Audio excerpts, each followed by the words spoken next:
시작했나? 자, 우리가 1부에서 고려의 건국과 성장, 그 중에서 통일 과정 봤고요. 요거까지 봤고, 그 다음 태조의 정책 해서 여러 가지 봤습니다. 맨 마지막에 후대 왕들에게 통치 교훈을 남기는 것까지.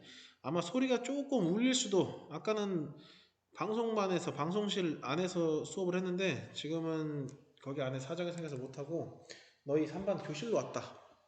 3반 교실에서 하는데 사람이 없으니까 소리가 엄청 울리네요.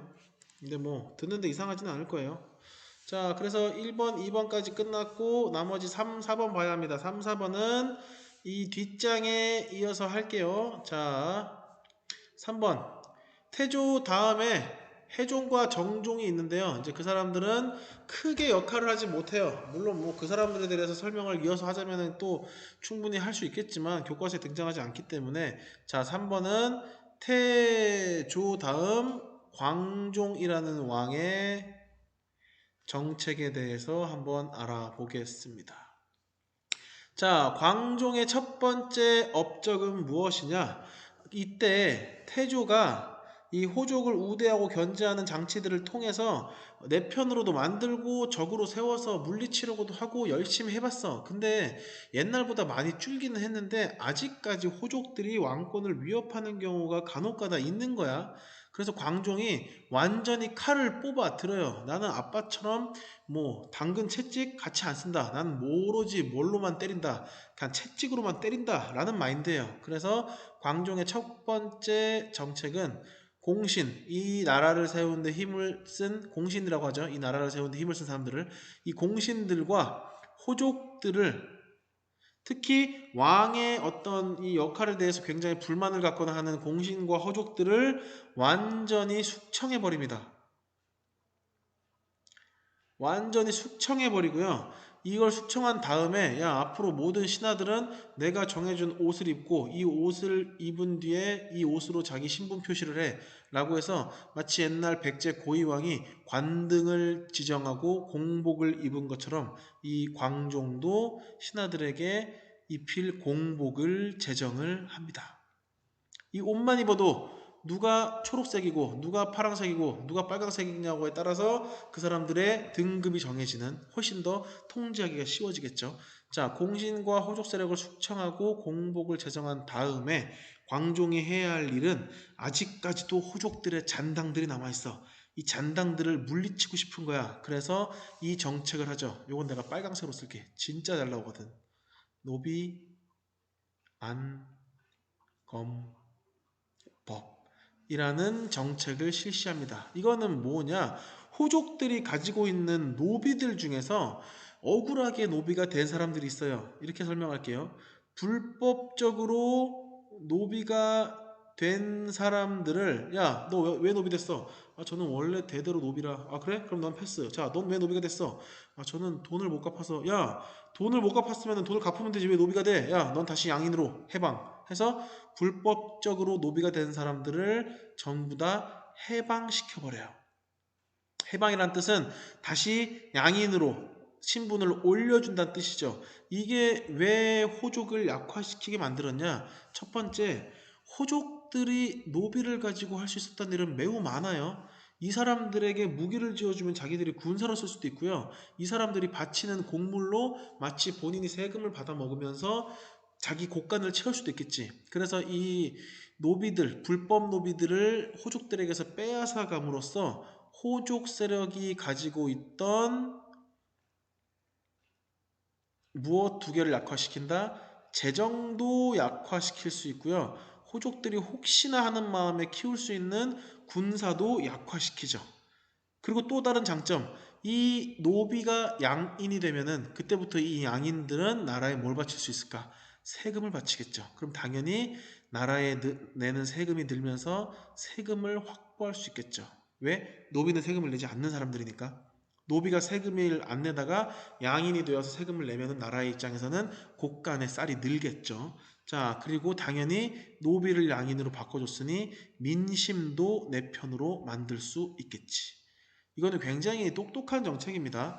자, 그 다음 세 번째. 그리고 이제 호족들이 단지 호족이라는 이유로 관직이 올라와 있는 곳을 눈 뜨고 보지 못하겠는 거야. 나는 호족이라는 이름으로 관직을 갖고 있는 것을 전부 다 끌어내리고 싶다. 앞으로 관직을 갖기 위해서는 본인의 실력을 키워라 라고 해서 이 광종 때부터, 이것도 빨강색으로 쓸게요.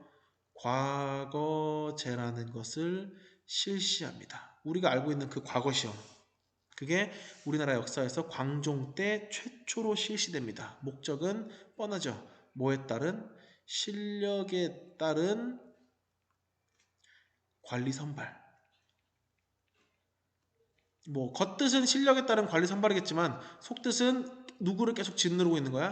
호족을 계속 짓누르고 있는 거죠. 자, 그리고 마지막, 이런 식으로 호족을 싸그리 다 밀어버렸어. 그럼 당연히 왕권이 어떻게 왕권이 어떻게 되겠니? 엄청 높아질 거 아니야. 나는 왕으로 끝나고 싶지 않아. 나는 뭐도 될 거야. 나는 마치 중국처럼 황제의 권위까지 오르고 싶어. 왜? 그래야만 다시는 호족 같은 이런 개 나부랭이들이 나에게 덤비지 않을 거니까 라고 해서 고려를 황제가 다스리는 황제국이라고 강조하기도 합니다. 이거는 사실 광종이 좀 억지를 부린 것도 없지 않아 있는데요. 자신감의 표현이기도 해요. 왜냐면은 중국이 황제국이었고 중국 주변의 여러 나라들은 감히 황제국이라는 칭호를 쓰지 못하거든. 근데 광종이 나서서 황제국이라는 칭호를 썼다는 것은 그만큼 나의 정책과 힘에 자신감이 있다는 소리죠. 그래서 이때 황제국을 강조했다는 걸 어떤 것으로 알 수 있냐? 황제라는 칭호를 본인이 쓰고요. 중국의 황제만 쓸 수 있는 연호라는 것도 사용합니다. 이때 광종이 썼던 연호는 광종의 덕으로 온 나라가 행복해질 것이다. 광덕, 그리고 준풍이라는 연호를 씁니다. 시험 문제에 광덕, 중풍이라는 단어 나온다? 무조건 누구 왕 때야? 광종 때야. 그리고 수도, 개성을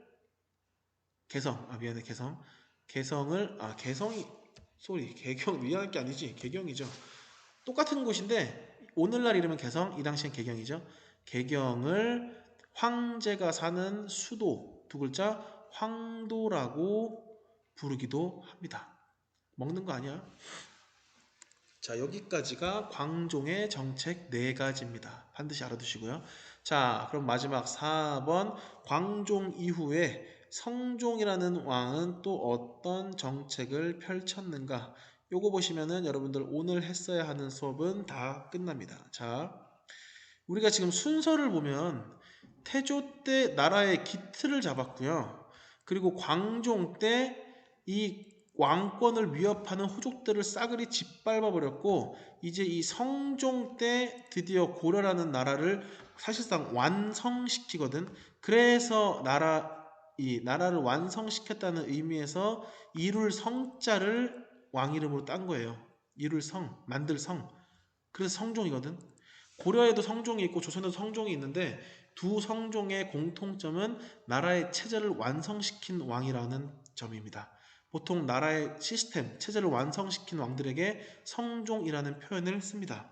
그래서 우리가 고려의 성종 때는 우리가 흔히 알고 있는 고려의 군사제도나 정치제도나 중앙제도나 지방제도, 교육제도 이런 것을 전부 다 완성시켰구나 라고 이해하시면 돼요.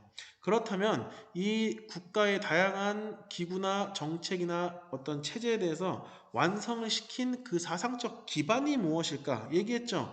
국가를 만들 때는 백성을 통합시키기 위해서 불교는 쓰지만 불교는 나라의 체제를 이루는 데는 큰 도움이 안 돼요. 그럼 불교 대신 항상 뭐가 쓰였을까? 그쵸? 유학이 쓰였단 말이야. 마찬가지로 이 성종 때 최승로라는 인물이 등장해서 왕아, 우리 고려가 예로부터 불교를 굉장히 숭상하고 있는데 우리 고려가 불교를 숭상하는 건 좋다 이거야. 근데 나라의 시스템을 만들어 나가는데 불교는 크게 도움이 안 된다. 우리는 앞으로 불교가 아닌 무엇을 중심으로 나라를 운영해야 한다. 그렇지. 유학을 중심으로 나라를 운영해야 한다. 라는 이야기들을 쭉 줄로 써서 건의를 합니다. 그 건의의 이름이 시무 28조입니다. 최승로가 이 28개의 내용을 왕에게 건의하고요. 이것을 성종이 받아들입니다. 수용을 해서 이것을 기반으로 어떤 나라를 만드느냐? 유교적 정치 체제를 완성시킵니다. 자, 그렇다면은 이 최승로의 건의를 기반으로 성종이 완성시킨 체제가 무엇이 있는지 그것을 한번 조금씩 구분해서 볼게요. 첫 번째, 띠띠띠띠띠띠. 이걸 어떻게 구분할까? 자, 먼저 중앙은 쓰십시오. 이성 육부로 정리합니다. 이 이성은 중서문화성과 상서성이고요. 육부는 2호 예병형 공 6개 부인데 이거는 지금 써주지는 않을 거예요. 왜냐면 다음 시간에 조금 더 자세히 아예 할 거거든. 그래서 일단은 성종 때 이성 육부를 중앙기구로 완성시켰구나 라는 것만 알고 있으면 되고요. 두 번째, 지방은 12목이라는 것을 설치합니다. 이거는 쉽게 얘기해서 이 당시에 고려라는 나라 전체에 여기까지가 고려면 여기 수도 개성을 빼고 하나 둘셋넷 다섯 여섯 일곱 여덟 아홉 열 열하나 열둘 아주 중요한 요충지에 12개의 목이라는 것을 설치하고 여기에 무엇을 파견한다? 지방관을 파견합니다. 지방을 통제하고 다스리기 위한 시스템을 만들고 있는 거지. 자, 그렇다면은 교육은 어떻게 구분을 지었는가? 교육으로 가서 다시 한번 중앙과 지방으로 나눠서 구분을 하셔야 됩니다. 자, 중앙의 교육은 어느 기관이 담당을 하냐? 국자감이 담당을 합니다. 국자감을 설치해서 중앙의 유학교육을 비롯한 여러가지 다양한 관리들의 교육을 담당을 하고요. 지방에는 경학박사라는 것을 파견합니다. 경학박사라는 것을 파견해서 지방에도 중앙과 비슷하게 유학적인 어떤 유교적인 분위기와 사상이 잘 어우러질 수 있도록 교육을 담당을 하죠. 자, 여기까지가 성종의 다양한 정책들 알아두십시오. 시무 28조의 건의를 통해서 만들어졌다는 거. 여기에서 여러분들이 그나마 색깔로 체크할 만한 거는 12목 그리고 국자감 정도 가장 중요하게 보시면 됩니다. 아까 여기 태조 때 했나? 여기 빨간색 여기 했죠. 기인제도, 사심관, 북진정책 이 정도 아주 중요하게 알고 계시면 돼요. 요거 서경이란 단어도 알아두시면 좋습니다. 서경을 설치한다는 거. 자, 요 정도까지가 오늘 여러분들이 원래 해야 할 수업이었고 아마 전 거랑 합치면 30분 좀 넘는 것 같은데 그래도 나 혼자 계속 얘기하니까 평소 하던 것보다 좀 시간이 줄었네요. 고생 많았고 다음 시간이 목요일 1교시인데 그때까지 내 컴퓨터가 멀쩡하게 돌아올 수 있도록 기도합시다. 안녕. 다음 시간에는 몇 차시더라? 6, 7? 아마 7차시 하겠죠? 7차시? 아니다 쏘리 6차시 뒷부분을 하겠죠? 자, 준비해 오세요. 끝.